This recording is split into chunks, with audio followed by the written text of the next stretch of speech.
welcome back to our 2-Minute Tuesdays with Trish and Pastor Dave. 2 minute two. What do you think is the biggest challenge to faith today? That's from Kyle.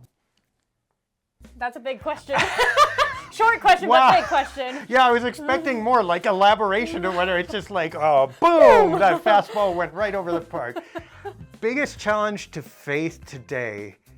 You know, honestly, I think it's that most people see it as some kind of leverage toward power.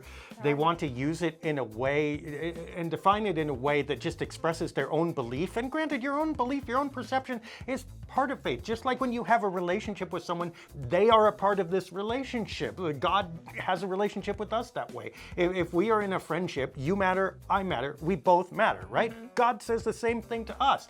But people in faith want to say, this is about my belief and my power and getting my way and having my political will or whatever. And it's obviously being manipulated by people upstairs in our society and political, landscape. So that's a big problem because it absolutely perverts and bends what faith is supposed to be, which is about trust and belief in something beyond yourself.